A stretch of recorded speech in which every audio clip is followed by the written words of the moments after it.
Ante la atenta mirada de las hembras, los machos se enfrentan. Pero el encuentro no llega a mayores. Bastan los primeros escarceos para que el aspirante comprenda que aún no ha llegado su momento. Y antes de que el combate llegue a endurecerse, se retira ileso.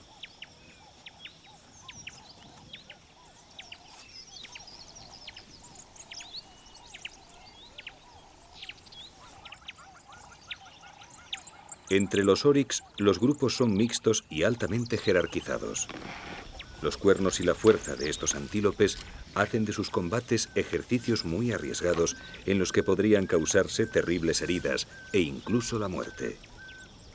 Pero en los grupos de oryx, donde hay una marcada jerarquía de machos y hembras, el puesto se consigue por combates ritualizados en los que se miden las fuerzas, pero se evitan agresiones graves.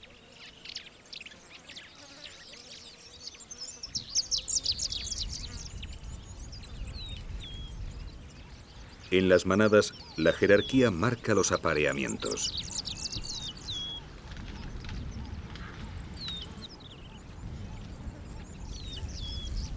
Cada uno conoce el alcance de sus aspiraciones en función del rango que ocupan en el grupo, de forma que en una misma manada se pueden aparear diferentes parejas sin que se cree ningún conflicto entre ellas.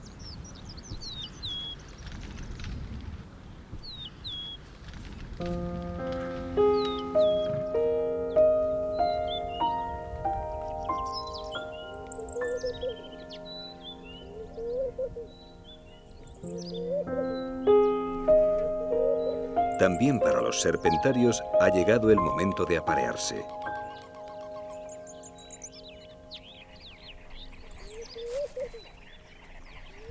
La misma pareja que buscaba insectos poco después de las primeras lluvias está ahora preparando su nido.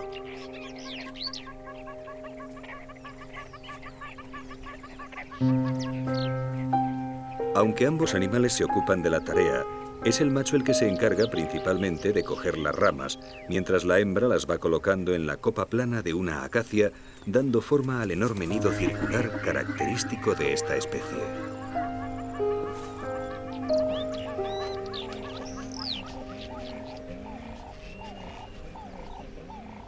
Durante estos días, los serpentarios se mostrarán solícitos y cariñosos con su pareja, cortejándose en el suelo, en los vuelos y en el nido. Y poco después, de una forma que aún no han podido descubrir los ornitólogos, se aparearán antes de poner su escasa pero valiosa puesta de no más de 3 huevos.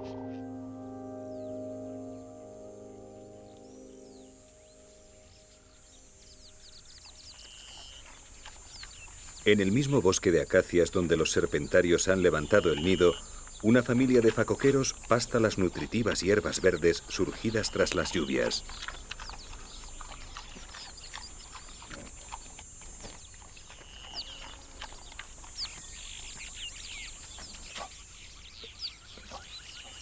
Los pequeños jabatos han venido al mundo pocos días antes, pero ya son todos expertos moradores de las sabanas.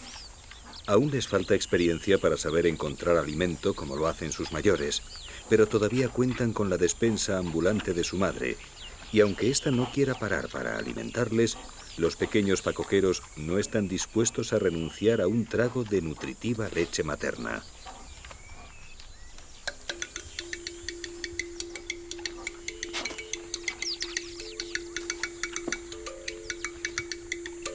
Su única misión durante estas primeras semanas será ejercitarse para adquirir la rapidez y la fuerza que les permitan huir de los cazadores.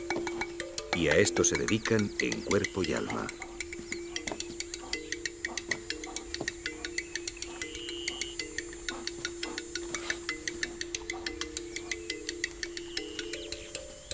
Combates de lucha libre o fútbol con la bosta de un elefante son parte del entrenamiento. Todo vale si sirve para hacerles más rápidos y más fuertes, porque la sabana no tardará en ponerles a prueba.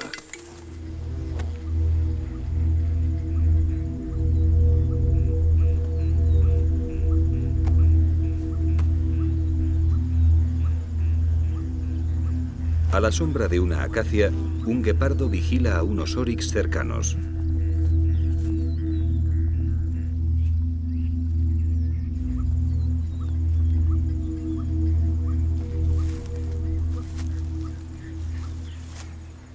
Los oryx son presas demasiado fuertes para él, pero en época de cría siempre puede encontrarse algún ternero de pocos días, y es a uno de ellos al que el guepardo está vigilando.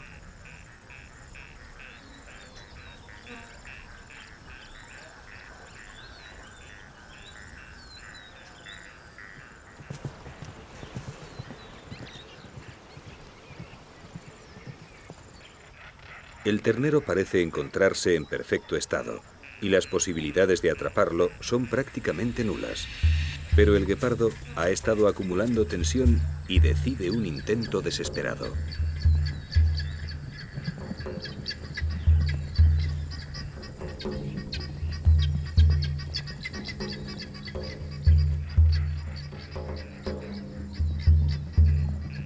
Los oryx se alejan sin demasiada prisa, con la confianza de su superioridad, pero sin exponer a sus crías a un riesgo innecesario.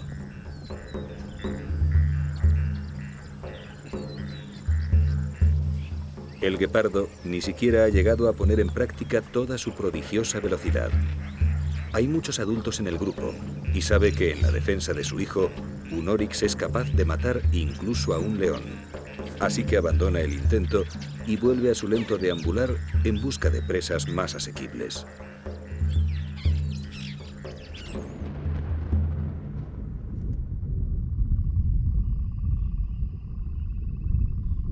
Durante las lluvias cortas, entre diciembre y febrero, las tormentas son frecuentes al atardecer.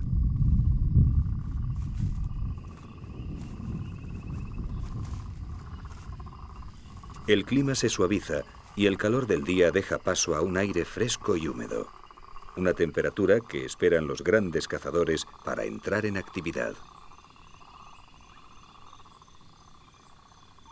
El ocaso y la noche de Saba son de una belleza extraordinaria, pero fiel a sus contrastes, son también las horas en que la muerte ronda la oscuridad.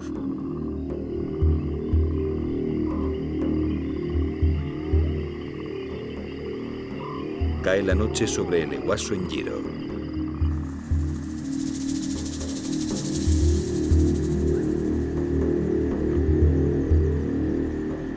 En las orillas oscuras, sombras alargadas salen del agua buscando el calor de la arena calentada durante las horas del día.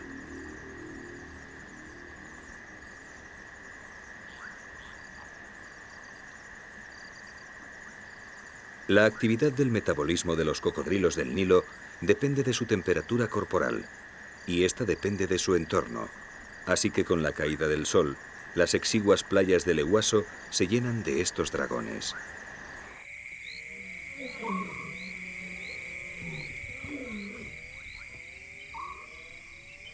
Para las leonas, la noche es una ventaja.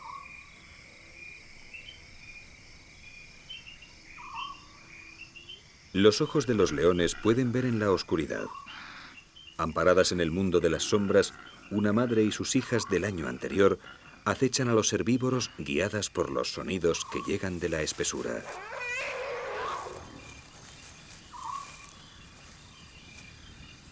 Esta noche no están de suerte. Del bosque junto al río salen 3 elefantes y ningún cazador de Saba se atreve a molestarlos. Así que las leonas bajan la guardia y descansan a la espera de nuevos indicios que delaten la presencia de posibles presas.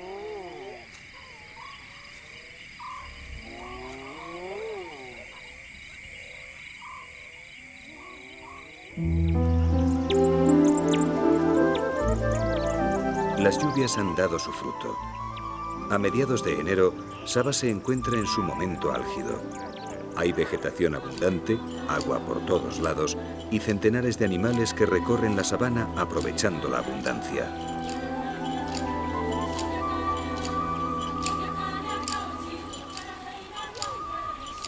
Los elefantes han vuelto a la región y permanecen en ella por más tiempo.